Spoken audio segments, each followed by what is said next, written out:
కూటమి ప్రభుత్వం నాయకత్వం నారా లోకేష్ గారి నాయకత్వం పవన్ కళ్యాణ్ గారి నాయకత్వం బీజేపీ నాయకత్వం కూటమి ప్రభుత్వం నాయకత్వం నారా చంద్రబాబు నాయకత్వం నారా లోకేష్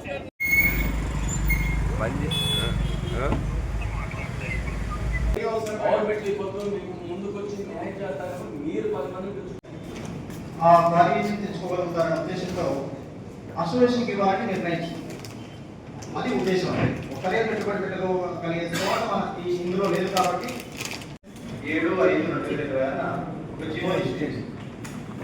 ఈ జీవో యొక్క ముఖ్య ఉద్దేశం. అందరికీ నమస్కారం. ఈరోజు కూటమి ప్రభుత్వం వడ్డర్ని లేబర్గా ఉన్న వారిని కొండ క్వారీలకి కసర్లకు ఓనర్ చేయడానికి ఒక శ్రీకారం చుట్టి దాని భాగంగా మైనింగ్లో 92 జీవో ఇచ్చి 33% రిజర్వేషన్ ఇచ్చి రాయల్టీలో 50% ఇచ్చి ఈరోజు సొసైటీలు ఏ విధంగా కోఆపరేటివ్ సొసైటీలో ఏర్పాటు చేసుకోవాలనే ఆలోచనతో గౌరవ ముఖ్యమంత్రి గారు ఆదేశాల మేరకు అనంతపురం జిల్లాలో మొట్టమొదటిగా మరి మైనింగ్ డిపార్ట్మెంటు ఏడీ గారు, అదేవిధంగా బీసీఎల్పీ డిపార్ట్మెంటు డీడీ సూపరింటెండెంట్ కానీ కోఆపరేటివ్ ఆఫీసు రిజిస్ట్రేషన్ కోఆపరేటివ్ అధికారులు కానీ అదేవిధంగా ఇండస్ట్రియల్ ఏదైతే మిషనరీలు సబ్సిడీ ఇచ్చి వాళ్ళు కూడా అవకాశం కల్పించేదానికి ఇండస్ట్రియల్ నుంచి వచ్చిన అధికారులకి, అదేవిధంగా కుల సంఘం నేతలు ముఖ్యంగా ఈ అవగాహన సదస్సు కృష్ణ వాళ్ళకి కూడా పేరు పేరున మరి జిల్లా అధ్యక్షులు కొంచెం వెంకటేష్ కానీ, అదేవిధంగా ఉపాధ్యక్షులు ముంచామి, సిమెంట్ పోలన్న, గుర్రప్ప, రాముడు, మరి తిరుపతయ్య, అదేవిధంగా గంగప్ప, యాడికి శేఖర, మహిళా సరళ, మరి బోర్బండ్ల అసోసియేషను అధ్యక్షులు మరి కదిరప్ప కానీ ఇంకా అందరికీ పేరు పేరున ఈ అవగాహన సదస్సుకు వచ్చిన వాళ్ళకి కూడా పేరు పేరున ప్రతి ఒక్కరికి ధన్యవాదాలు తెలియజేస్తున్నా. ముఖ్యంగా ఈరోజు మనం చాలా సంతోషపడాల. గతంలో ఎప్పుడు కానీ ఇటు అవగాహన సదస్సులు పెట్టి మీరు ప్రభుత్వం నుంచి వచ్చే ప్రతి కలిత సంపత్తిని, ప్రభుత్వం నుంచి వచ్చే ప్రతి రూపాయిని కానీ, ప్రభుత్వం నుంచి వచ్చే ప్రతి మనకు ఏదైతే గనులు కానీ మైనింగ్లో కానీ కాంట్రాక్ట్ వర్క్లలో కూడా మీరు ఈ విధంగా చేసుకొని మీరు బాగుపడండి అని ఎప్పుడు కానీ లేదు. ఈరోజు కూటమి ప్రభుత్వం నారా చంద్రబాబు నాయుడు ప్రత్యేకంగా వడ్డర్ల మీద దృష్టి పెట్టి వడ్డర్ని ఏ విధంగా ఆదుకోవాలి అని ఒక కీలక నిర్ణయం తీసుకొని, అదేవిధంగా యువగలం వ్యవస్థాపకుడు, భవిష్యత్తు నాయకుడు ఆయన ఆనాడు 2023లో 27వ తారీఖు జనవరి 27వ తారీఖు పాదయాత్ర కుప్పంలో మొదలుపెట్టినప్పటి నుంచి శ్రీకాకుళం వరకు అనేక దగ్గర వడ్డర్లు రాళ్ళు కొట్టే కొండ కోరల దగ్గరికి కానీ, గునాదులు తీసే దగ్గరికి కానీ, అదేవిధంగా చెరువులు ఆనకట్ల దగ్గర కట్టే కానీ, కంకర కొట్టే దగ్గరికి కానీ, మరి అనేక ట్రాక్టర్లు మన మైనింగ్ గ్రావులు ఇసుక కంకరు సప్లై చేసే దగ్గరికి వెళ్ళి వాళ్ళ జీవనాధారం ఏ విధంగా మీరు ఈరోజు పోషించుకుంటున్నారు, పిల్లల్ని ఏ విధంగా చదివిస్తున్నారు, మీరు ఈరోజు ఏ విధంగా మీ కుల వృత్తిని కొనసాగిస్తున్నారంటే అనేక దగ్గర వడ్డర్ల బాధల్ని సాధల్ని ఆయనతో పంచుకున్నారు. మా వృత్తి కొండ కోళ్ళ రాళ్ళు కొట్టుకొని జీవనం సాగించే వృత్తి, కూలికిపోతేనే కొండగల రెక్కాడితేనే డొక్కాడాలి అటువంటి పరిస్థితుల్లో జీవనం సాగించే వృత్తి.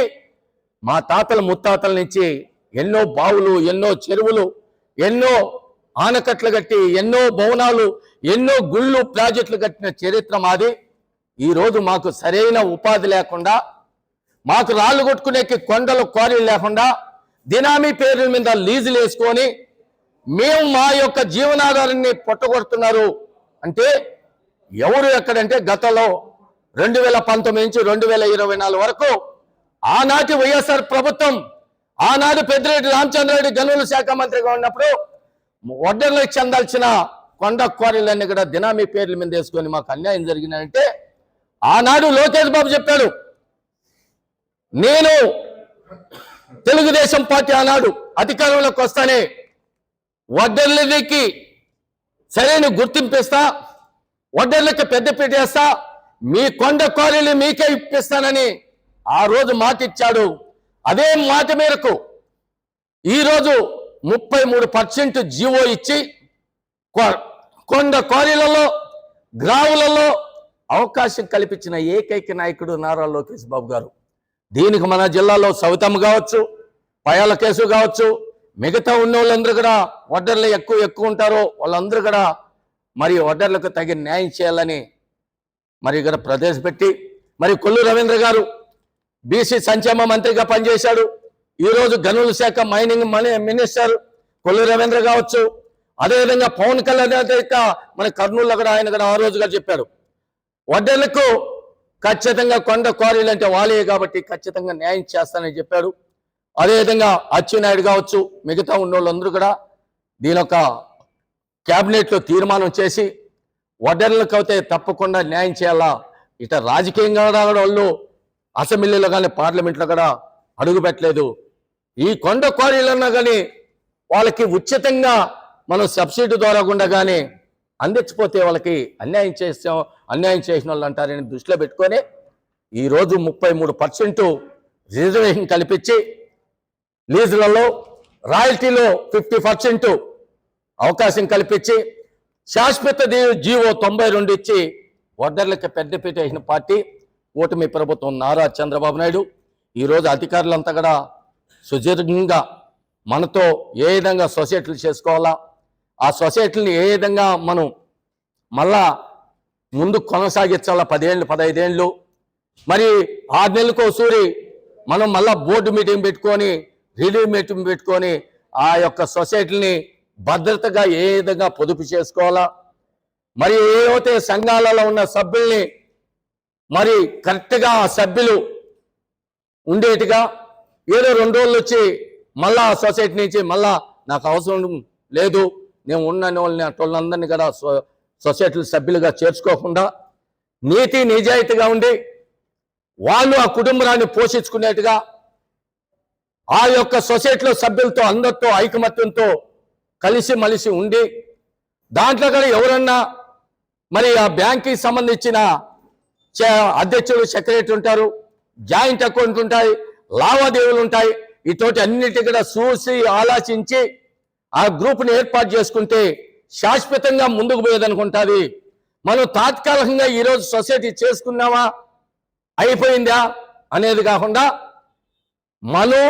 మన లైఫ్ ఉన్నంత వరకు కూడా ఆ సొసైటీ ప్రాసెస్లో ఉండేదానికి బాగా కొనసాగించేదానికి అటువంటి సొసైటీలు చేసుకోమని మనకు అధికారులు కానీ మరి ఏడీ డిపార్ట్మెంట్ కానీ అదేవిధంగా పోతే కోఆపరేటివ్ ఆఫీసర్ అధికారులు కానీ బీసీఎల్పిఓ అధికారులు కానీ ఇండస్ట్రియల్ అధికారులు కానీ చాలా చక్కగా వాళ్ళు వివరించి మీకు ఈరోజు ప్రపంచంలో కనీయని రీతిలో ఏ కులానికి కూడా 50% ర్యాలిటీలో అవకాశం కల్పించలేదు, 33% మీకు రిజర్వేషన్ జీవోని కల్పించలేదని కూడా అధికారులు కూడా చెప్తున్నారు. మనం కూడా చూసినాం. కాబట్టి ఈరోజు మనం అందరూ కూడా కూటమి ప్రభుత్వానికి ప్రత్యేకంగా మన తరపున మన సంఘం తరపున ప్రత్యేకంగా ధన్యవాదాలు తెలియజేయాలా. మనకి ఇదే కాకుండా కొన్ని జీవోలు కూడా ఇచ్చాము, ఎన్ని కూడా ఎన్నో చేసినారు. ఈరోజు రాజకీయంగా కూడా అంత ఇంత కూడా గుర్తింపిస్తున్నది. మనం అందరూ కూడా ఈరోజు ఇంకా 10 కాలాలు ఈ కూటమి ప్రభుత్వం అధికారంలోకి ఉంటే వడ్డర్ల తలరాతలు కూడా మారుతాయని కూడా మీడియా ద్వారా తెలియజేస్తూ, మరి ఇక్కడ జిల్లా అధ్యక్షుడు ఉంటారు కాబట్టి ఏదన్నా మీకు సందేహం ఉంటే సొసైటీ ఎట్ట చేసుకోవాలంటే ఆయన కూడా సంప్రదించండి.